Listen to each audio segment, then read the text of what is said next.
Hey guys, my name's Steven from AtallasWildlife and I'm here with a good mate of mine. This is Ben. Hey, I'm Ben from Crikey Critters. Today we're going to have a look at my reptile room and have a look at all the critters we have to show.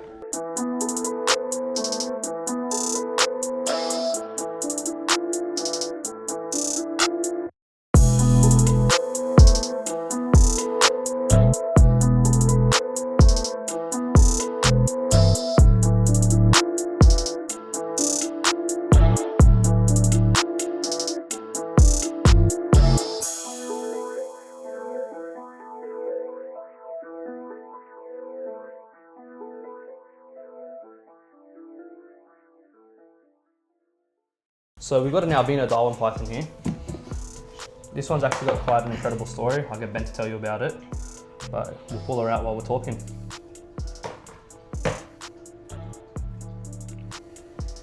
So this is Albert, the albino, Darwin carpet python. He was bred by a good friend of mine. He had a beautiful pair and they had a good clutch, plenty of babies that grew up well, fed well, and he sold. Except for this little fella, he would not feed. My mate had him for months and months, couldn't get him to feed, and just said, hey Ben, I've got this snake that won't eat, do you want him? I said, sure, I'll take him, see how we go. And he didn't eat. So we did a lot of assist feeding, which I don't recommend unless you have to. And he slowly started to build his appetite. It took him, in my care, 18 months until he ate all on his own. That's insane.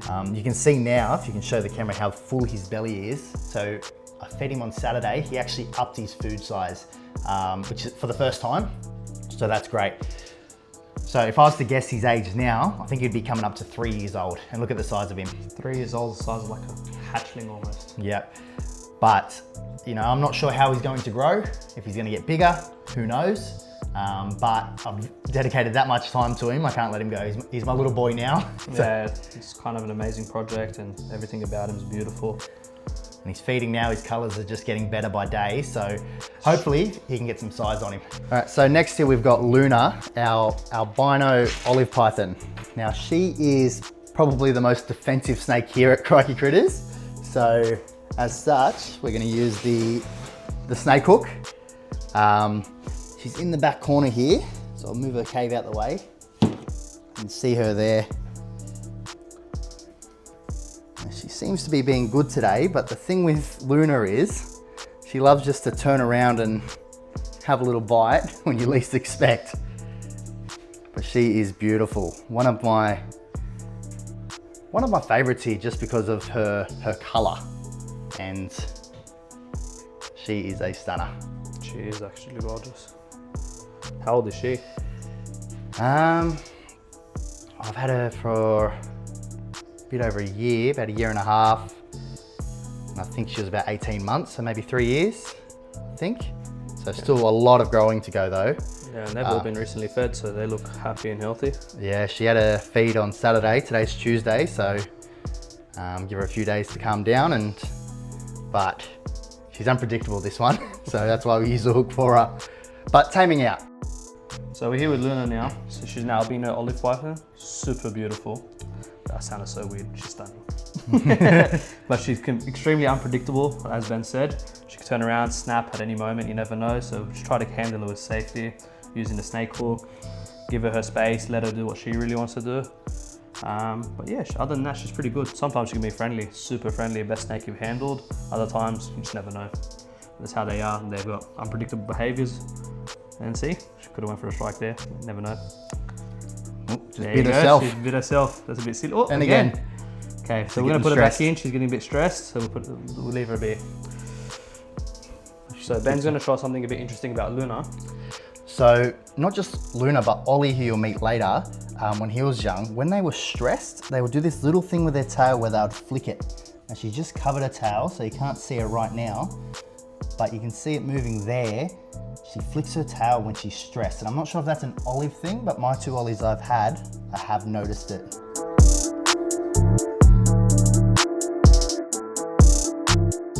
So this is Sonny boy. He's our hypo 100% het for exanthic black-headed python. Bit of a mouthful, that one. He's actually going into shed at the moment, so his colors are quite darker than usual. We'll bring him up to camera and let him have a look. He's normally a lot more orange in colors, especially on the sides there. But considering he's in shed, he is very calm right now and doing well.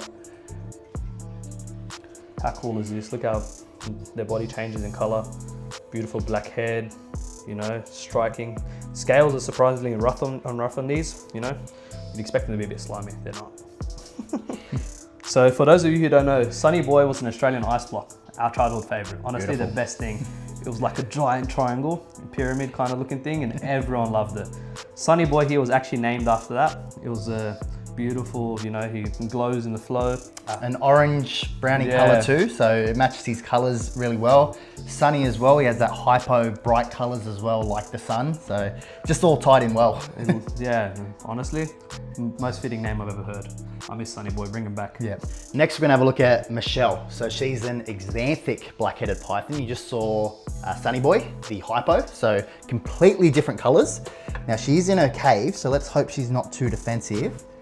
She may also be going in the shed, maybe not, but she's got that black and white coloring, which is stunning. So tell us a bit about Michelle. How'd you get her? What intrigued you? So Michelle here was actually my partner's idea. So we went to a reptile expo together, and my partner said, "You're not getting any snakes. You're not getting any more animals." And I said, "Okay, no worries." The first snake we saw was an xanthic black-headed python, and my partner was like, "You're getting that." And it was a sub-adult, a lot more expensive, being a larger snake. And I said, "Look, let's just walk around the expo. If we see another one for cheaper, we'll get it." Thinking that we wouldn't, and we did. We did. So we found a little baby Michelle. Partner fell in love, and it's one of her favorites, probably her favorite animal here at Crikey Critters. So I personally think these are one of the most striking animals in Australia. The way their heads are so black and just separates from the rest of the body, so distinct. And they're just so different to like your carpets, your children's, your other Anterasia. They're just their shape of their heads too, I think is incredible. What's her personality like? How would you describe her? She's very calm. Look at her now to handle, very calm. In her enclosure though, she's not defensive, she's very flighty. So what she'll do is you'll try to get her out and she'll slither away and just be slithering all around the cage, and you can't get her, but once she's out, she's just calm. She might sometimes do a couple of fake strikes. She won't bite you, she'll just like kind of warn you, "Yo, back off, give me my space." But other than that, she's pretty good. I've handled her a few times, you know. She's an amazing snake. Ben does amazing with all of his snakes and reptiles here in his room. Guys, this is Gladys. This is a eastern blue-tongued lizard, common, amazing, found everywhere. You can find these almost all over Australia. The further up you go, somewhere around Darwin, Northern Territory, you can get albinos on the streets. Here we don't have many as much. You got the commons, but it's stunning. The reason they got their name, the blue-tongued lizard, it's pretty straightforward. They got blue tongues. Gladys, you're gonna show us. See if you'll go out. Did a couple seconds ago, guys. Maybe we'll get some tongue flicks. There you go. Come on, show them one more time for the camera. Bit stage fright. Yep. Yeah, I got Gladys because just as you're saying, so common. You see them around and they're just an easy to keep reptile. If I was to recommend to anybody, you know, what's a great beginner reptile? Blue-tongued lizard. They eat anything. They're scavengers.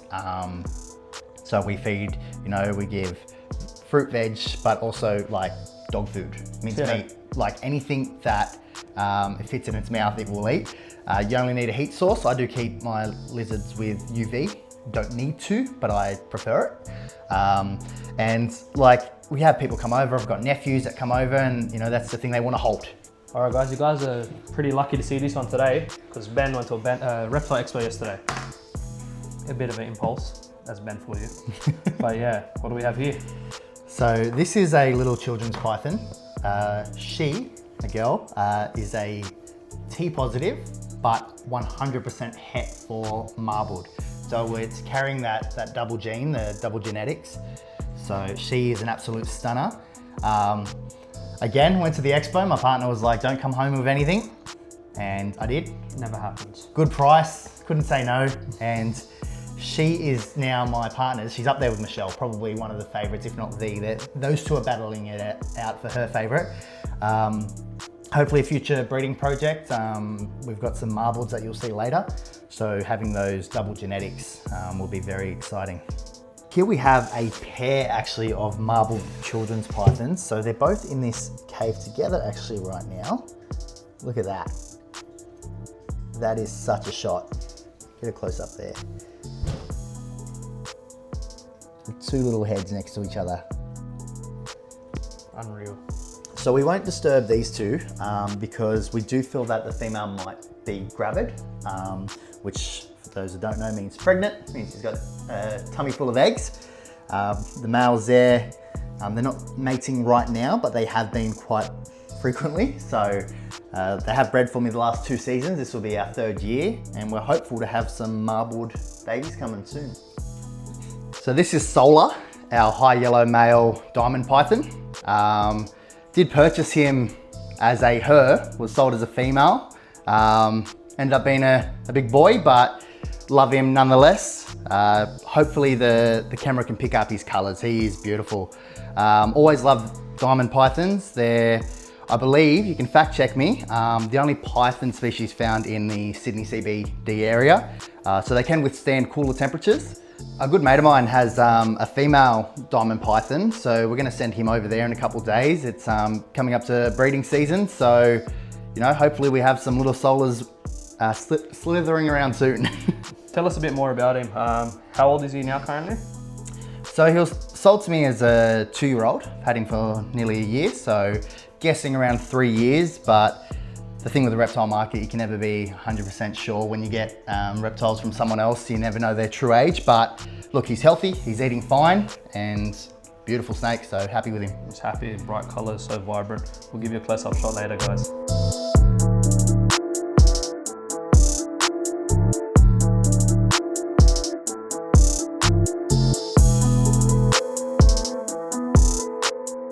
Okay, we're here with Ben from Crikey again, you know, and Ollie, our favourite Ollie python. Yeah, so Ben, why did you get into reptiles? Out of all animals, reptiles? Like a lot of people in the hobby, I was inspired by Steve Irwin. We spoke about him just before. My man. You know, growing up, he was my hero, and you know, he still is. Don't know if you can see there on camera, but I've actually got him tattooed on my leg. So yeah, just growing up, watching all of Steve Irwin's documentaries, TV shows. I think he really inspired us all. Yeah, and I always wanted a pet snake. And a fun story was, when I was in year 5 primary school, my dad said to me, well, I asked my dad, I said, can I get a pet snake? And he said, jokingly, if you go to school every day and do not have 1 day off, I'll buy you a pet snake. And I took that literally. I went to school every day, got a perfect attendance award, and my motivation was to get a snake. And now he's a teacher. Yeah, now I'm a teacher. That's it. Yeah. Kids go to school. You go to school and you can get what you want. So yeah, I went to school every day and I kept asking Dad, and he kept telling me, I don't remember making that deal with you. And I was like, well, yes, you did. And then one day he called me and I was inside and he's like, Ben, I need you to come out the front, quick, help. And I was like, what's going on, you know, freaking out. And I ran outside and there he had an enclosure with a little baby children's python in there. Wow. And that was the first of many. So I was about 10 years old. I got my first snake. I'm 25 now. So 15 years I've been owning and keeping reptiles. Yeah. I actually met Ben through school, and you know, the one thing we got along on was the reptiles. Yep.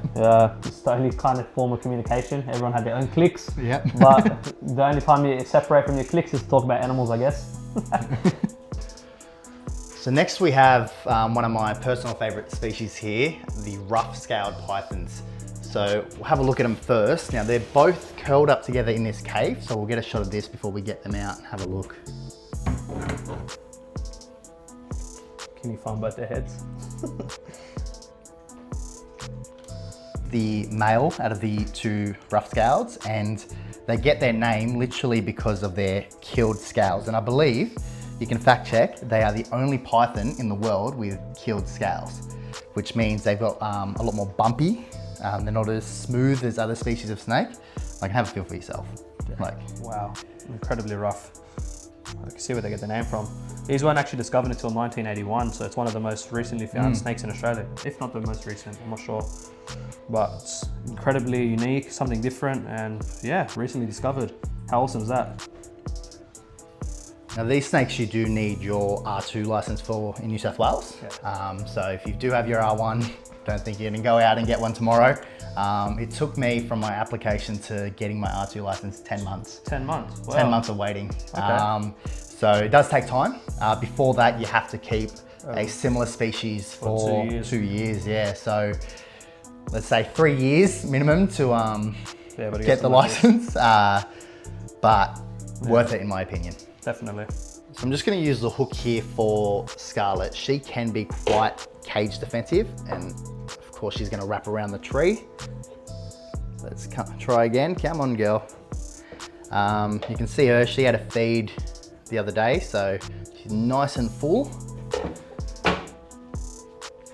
Normally she's all right when out, but this is one species you don't want to get tagged by because they have one of the largest teeth of any snakes in, she's just tangled herself up, geez.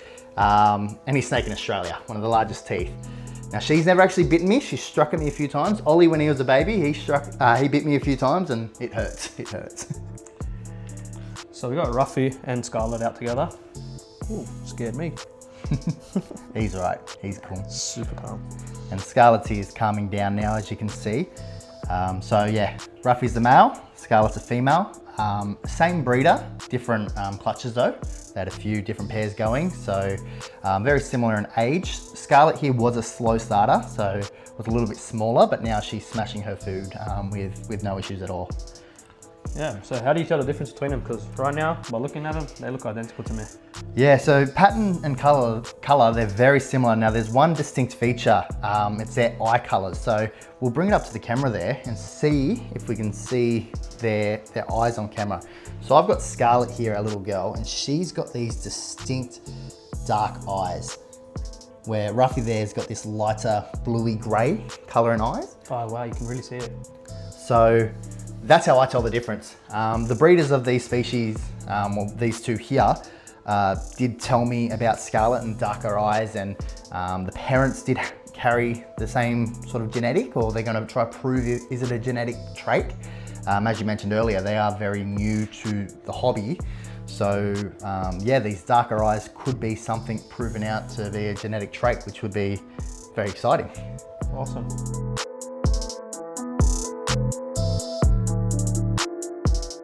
Okay, we're here with Ruffy again. My favorite.